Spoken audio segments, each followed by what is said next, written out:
दोस्तों, उत्तर प्रदेश में लगातार चुनावी चर्चा की जा रही है कि 2022 में लगातार ये लोग सोच रहे हैं कि हमारी पार्टी का लोग मुख्यमंत्री बनेगा, तो कोई इस पार्टी से सोच रहा है तो कोई इस पार्टी से सोच रहा है। लेकिन आज एक जगह हम मौजूद हैं, कासिमाबाद जहूराबाद क्षेत्र है, वहाँ पे एक युवा जनसभा किया गया, यानी कि युवा सम्मेलन किया गया। और सभी को पता है कि युवा शक्ति एक ऐसी शक्ति है जिस जगह रुख मोड़ देती है वहीं न कहीं सत्ता हाथ में आई जाती है। हमारे साथ बहुत से लोग हैं और चर्चा बात भी करेंगे कुछ ऐसे मुद्दों को लेकर के, जहां खास करके हमेशा आज देख रहे हैं कि उत्तर प्रदेश में ही नहीं बल्कि देश में कई ऐसे जगहों पर लगातार बहन बेटियों के साथ अत्याचार होते हुए नजर आ रहा है और साथ साथ किसानों के साथ अत्याचार आते हुए नजर आ रहे हैं। आइए हम इससे चर्चा करते हैं। तो हमारे साथ बहुत सारे लोग साथी लोग हैं और सर आपका स्वागत है। आप क्या नाम है सर आपका? रविंद्र प्रकाश भारती नाम। रविंद्र प्रकाश भारतीय जी हैं।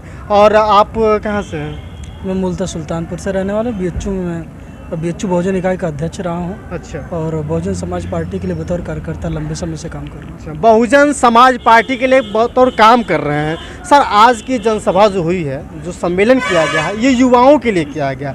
युवाओं में खास करके युवा को क्या संदेश देना चाहते थे आप?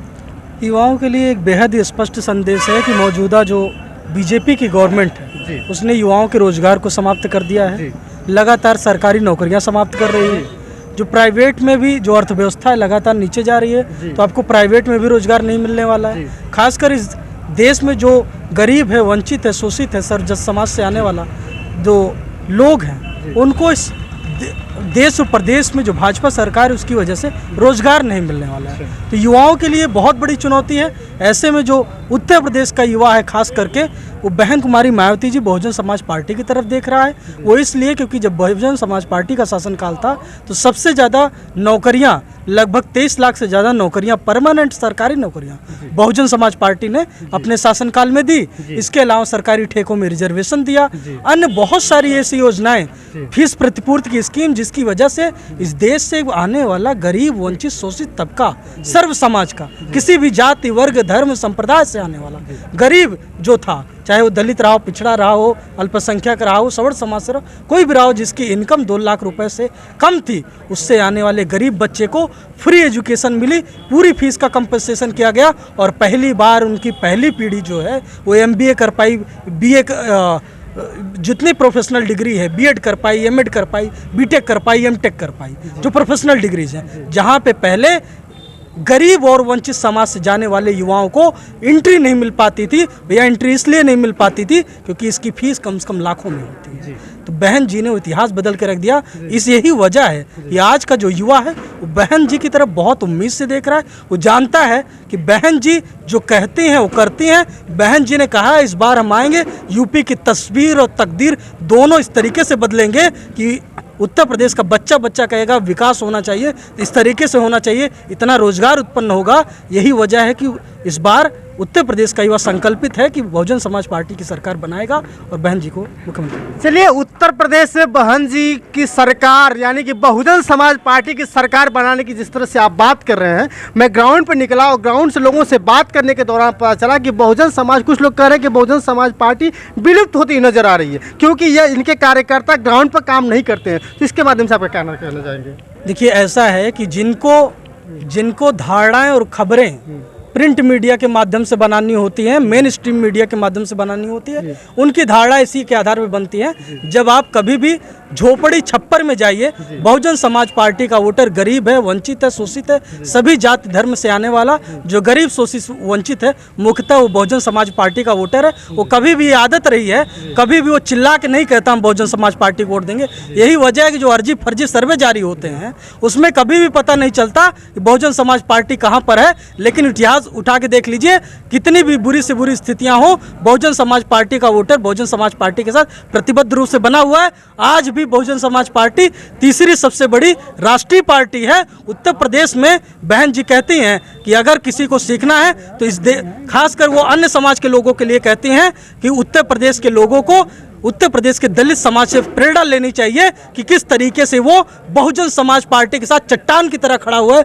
बहन जी के साथ चट्टान की तरह खड़ा हुआ है। यदि इसी तरीके से अन्य वर्गों के गरीब, शोषित, वंचित बहुजन समाज पार्टी के साथ खड़े हो गए तो सरकार बन जाएगी। और यही वजह है कि खुल के बोलता नहीं है, लेकिन देखिएगा इस कोई भी नहीं कह रहा था 2007 में बहुजन समाज पार्टी की सरकार बनेगी। खूब हल्ला गुल्ला हुआ, अलग अलग पार्टी के लोग सरकार बना रहे थे, लेकिन सबको देख लिया। सपा ने, भाजपा ने मिलकर इतने दंगे कराए हैं हिंदू मुस्लिमों के, लोग जानते हैं कि अगर कोई पार्टी है जो दंगे रोक सकती है, अमन चैन का शासन दे सकती है, विकास करा सकती है, तो बहुजन समाज पार्टी करा सकती है। इसलिए बहुजन समाज बहुत से भी अभी ऐसे समाज के लिए बात कर रहा हूँ, बहुत से अपने भी समाज की बात कर रहा हूँ कि जिसके अभी माइंड में ये चल रहा है कि मैं अक्सर देख रहा हूँ कि ग्राउंड पे काम करने वाले सपा के कार्यकर्ता दिखाई देते हैं, आसपा के कार्यकर्ता दिखाई देते हैं, सुहेल देव पार्टी के जो है कि कार्यकर्ता दिखाई देते हैं, जोर पड़ने में भाजपा के कार्यकर्ता भी दिखाई देते हैं, लेकिन बहुजन समाज पार्टी के कार्यकर्ता नहीं दिखाई देते, जिनके बाद दिमाग में यही भरा हुआ है कि बहुजन समाज पार्टी काम नहीं कर रही है। उनके लिए क्या कहना चाहेंगे आप?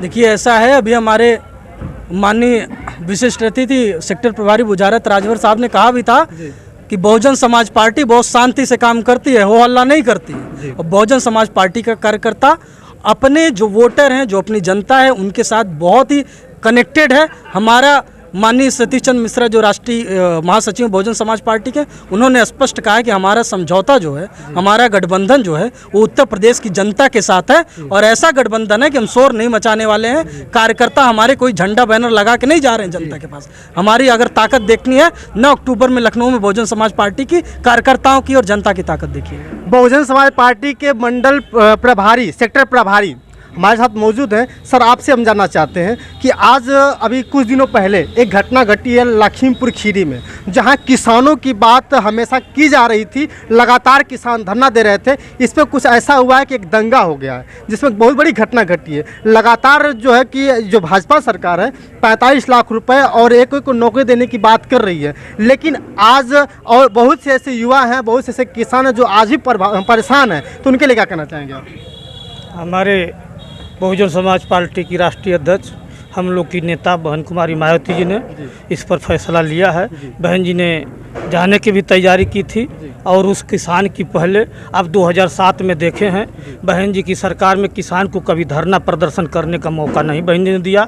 उनकी आय की दुगुना, उनकी रक्षा की, सब कुछ बहन जी ने हमारी जिम्मेवारी लेकर के किया। कभी ऐसी घटना नहीं होने दिया। लेकिन अगर किसी ने ऐसे घटना किया है तो सरकार का मंत्री का बेटा किया है, उसको सजाए मिलना चाहिए। अब उसकी जान जाने से अगर रुपया से पैसा से लौटता है तो सरकार कुछ भी करे, उससे हमारी नेता संतुष्ट नहीं है। इस लड़ाई को लड़ने खातिर हमारे नेता हमेशा तैयार है। आज जो जितने भी हमारे वोटर्स हैं वो यही सोचते हैं कि हम बहुजन समाज पार्टी को वोट क्यों दें, ये जानना चाहते हैं कि बहुजन समाज पार्टी को वोट क्यों दें। सर, आप बताइए। मैंने आपसे पहले भी जिक्र किया, अगर आपको बेहतर स्वास्थ्य सुविधाएं चाहिए, बहन जी ने अपने शासनकाल में एक ऐसे हॉस्पिटल, सचल हॉस्पिटल बनाया था जो सपा सरकार के आते आते सड़ गया, जिसमें एसी था, जिसमें डॉक्टर एक साथ चलता था। वैसी स्वास्थ्य सुविधाएं बहन जी ने हॉस्पिटल को घर घर पहुंचा दिया, गांव गांव पहुंचा दिया। बहन जी ने एक ऐसी शासन व्यवस्था थी कि राम मंदिर का, हिंदू मुस्लिम का इतना बड़ा विवाद बखेड़ा खड़ा हुआ, लेकिन पूरे प्रदेश भर में एक भी दंगा नहीं हुआ। बहन जी ने ऐसी शासन व्यवस्था दी कि एक बार में फ्रेश नौकरियां निकाली शिक्षकों की और पुलिस की, जिसमें एक भी दाग नहीं आया। सभी युवाओं ने इसकी प्रशंसा की और रिकॉर्ड भर्ती हुई पुलिस कर्मियों की ऑन रिकॉर्ड की, जिसमें एक भी दाग नहीं लगा, 1 रुपया किसी का नहीं लगा। तो सब जानते हैं कि अगर इस देश का, प्रदेश का शासन चलाना है तो अगर युवाओं को रोजगार चाहिए, महिलाओं को सुरक्षा चाहिए, सर्व समाज सवर्ण समाज है, ब्राह्मण समाज जिनको आज गोली मारी जा रही है, जिनकी बहन बेटियों का जेल में बंद कर दिया जा रहा है, अगर उसको सम्मान चाहिए तो केवल एक ही पार्टी, एक ही नेता दे सकती है, बहन कुमारी मायावती जी दे सकती हैं। बस आपसे एक आखिरी सवाल ये है कि आज भी बहन जी चुपचाप बैठी, ना तो जल्दी उनका कोई भी बयान आता है अधिकाधिक, खास करके गठबंधन को लेकर के या किसी पार्टी को लेकर के।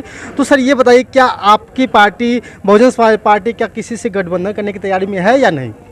बहन जी ने भी बोल दिया है और बहुजन समाज पार्टी के राष्ट्रीय महासचिव माननीय सतीश चंद्र मिश्रा जी ने लगातार, आप उनके टीवी डिबेट्स देखिए, सभी टीवी चैनलों में आ रहे हैं। बीएसपी के प्रवक्ता नियुक्त किए गए माननीय फैजान खान साहब, माननीय एमएच खान साहब, धर्मवीर चौधरी साहब, उन सभी को सुनिए, आपको पता चल जाएगा कि बहुजन समाज पार्टी अगर किसी से गठबंधन करने वाली है तो इस प्रदेश की जनता के साथ करने वाली है। इन्हीं से गठबंधन होगा और बहुजन समाज पार्टी की राष्ट्रीय अध्यक्ष बहन कुमारी मायावती जी लोगों के मेन स्ट्रीम मीडिया कितना दिखाता है कितना नहीं दिखाता, लेकिन वो सर्कुलेट होके जो बसपा का कार्यकर्ता और जनता तक लेके जाता है। बहन जी हर मुद्दे पे लगातार सक्रिय होकर के अपना संदेश ट्वीट के माध्यम से भेजती हैं और वो लगातार बीएसपी का जो आईटी सेल है, बसपा के जो युवा कार्यकर्ता हैं जो सोशल मीडिया का देख रहे हैं, लगातार वो अपने सामान्य जनता तक, हमारे बड़े बुजुर्गों तक, हमारे गांव की माताओं बहनों तक इस संदेश को लेके जाते हैं कि देखिए आज बहन जी ने बोला है, हमारे हक अधिकार की लड़ाई लड़ रही है।